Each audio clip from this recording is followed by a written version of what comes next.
My name is Yona Bromberg now, born in Rokitna in 1940 to a mother and father by the name of Rachel and Moshe Wasserman. And my father was not lucky to run away. He was killed there with my brother.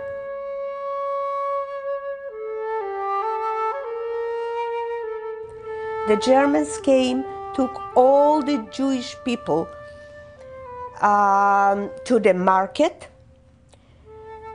They said they have to count them. They had machine guns all around the market.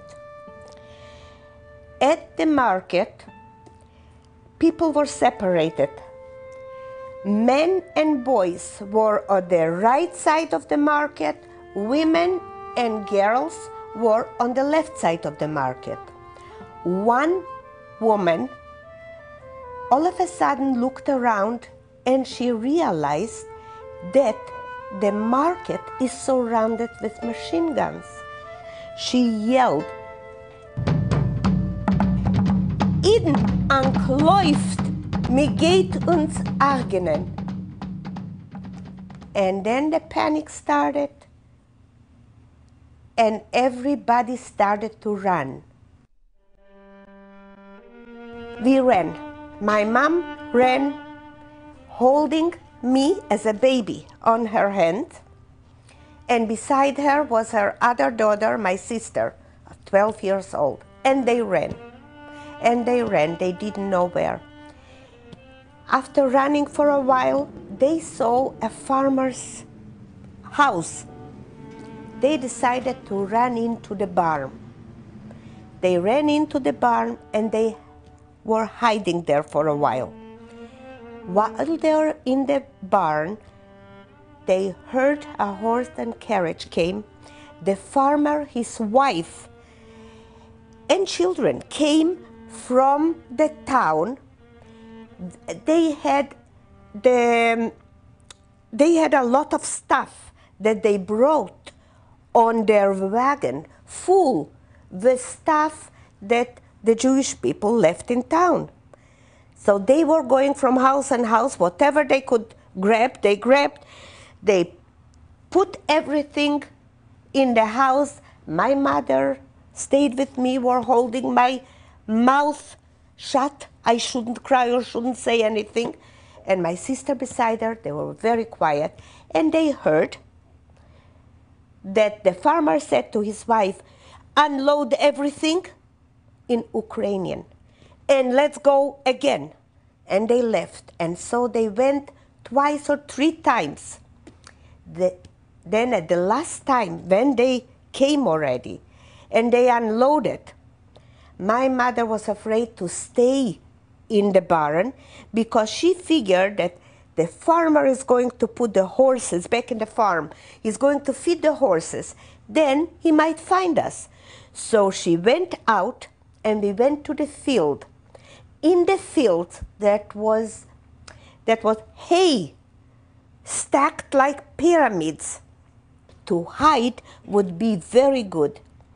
So she made a big hole in one stack of hay and pushed in my sister.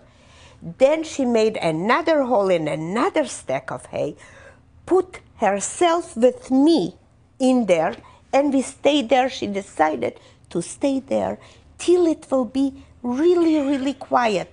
When everybody is sleeping, the farmer is sleeping, his wife, then she will go out and run. And we stayed there for a long time. Then, in the deepest of the night, my mom went out of the hay there, took my sister out from the other stack, and we ran in deep into the woods. There was another gentleman there, a priest and a gentleman. His name was Caesar. He was preaching in the church to all his community. And he told them, "Do not close the doors on the people that are coming to ask for help. he preached them. He said, help them. But if you can't help them, at least open the door and tell them a good word. They were good people. This person, Caesar, told us one day, he came in deep in the woods, and he told my mom, he said, take your 2 children and go away. Go far, far deep into the woods, because tomorrow night the Germans are coming into the village. They will not come to the woods to look for your people, but they are sending the Ukrainians, and they are going to kill you.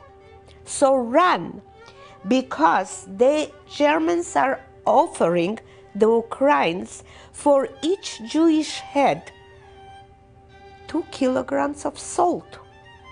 So the Ukrainians took sacks and a hex. They went in deep into the woods. Wherever they find a Jew, they cut off the head, put in the sack, went to the village. The Germans gave them salt. Salt was a very good article during the war. And then it was cold. It was winter. I, as a baby, did not have clothes. I was hungry. I was crying. So she said, Taibale, if you are going to cry, they are going to hear us and they are going to kill us all. Stop crying. I didn't stop. So what she did, we passed through a river. It was winter, cold. She took my barefooted, my body, my feet that did not have shoes, put my feet in the cold, ice-cold water, and she said, Taibale, if you are not going to stop crying, I am going to throw you into that water. And she said, like magic, you stopped crying. And we survived. We ran, nobody cut us. And we ran till we went out of that danger. But then we met another danger. We heard one day machine guns. Now at that time, my mother was there, my sister, myself, and there were another 4 people with us, also survivors. 2 boys, 3. One is here, actually 4 people was with us. And we all were sitting and everybody was talking, and they were talking about good things. And what are the good things? Food.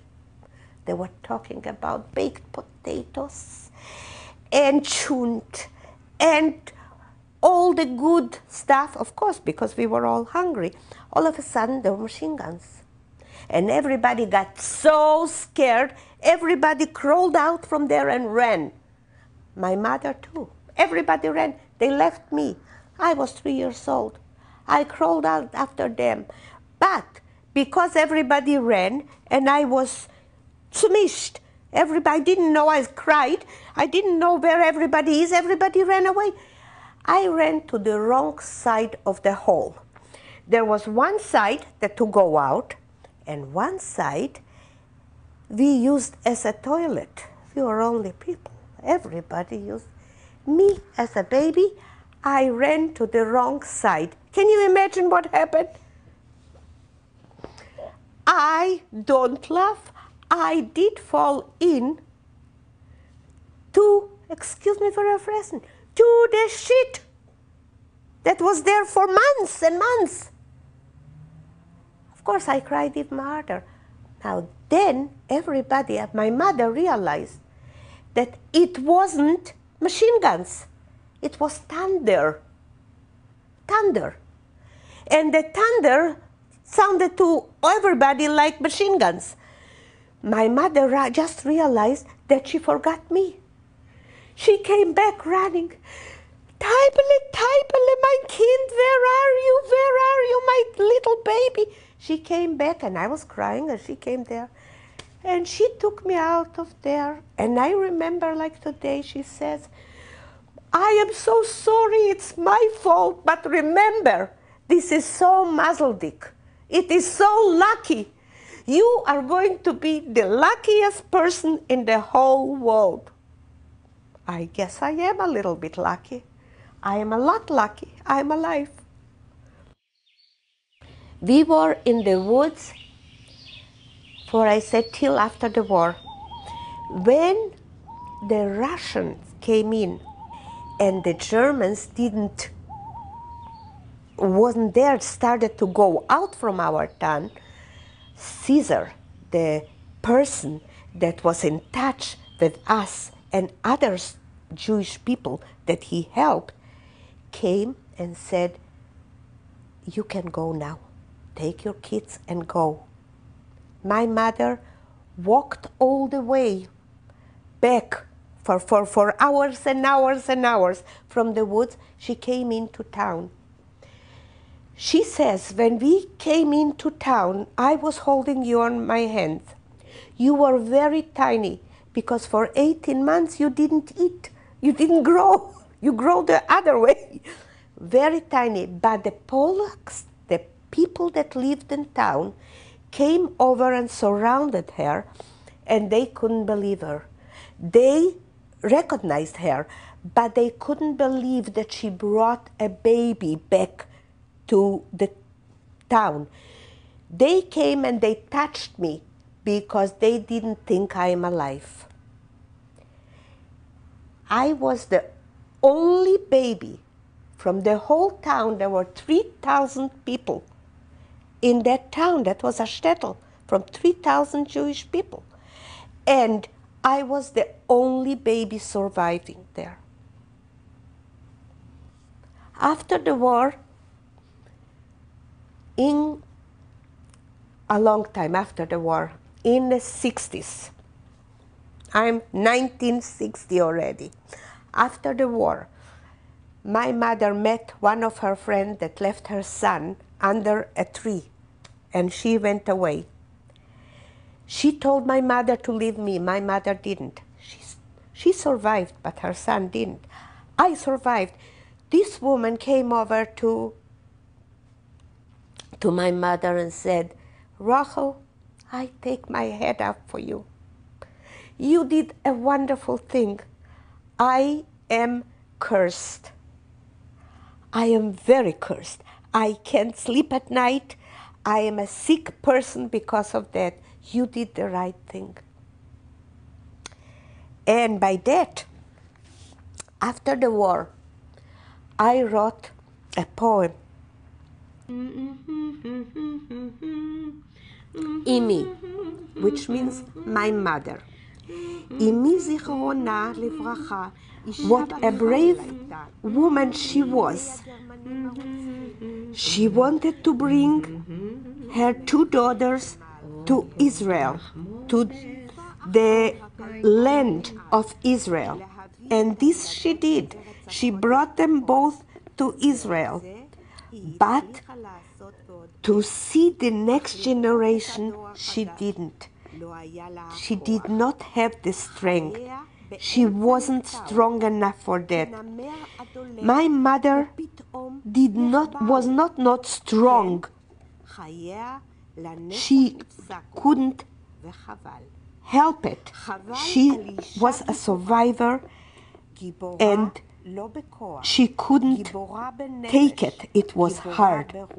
Hard for her, all the war, and she passed away very young. But I'll always remember the heroine Jewish mother. Das Kind, der Schwarz ist ihm verklemmt. Kommt in a großen Wand.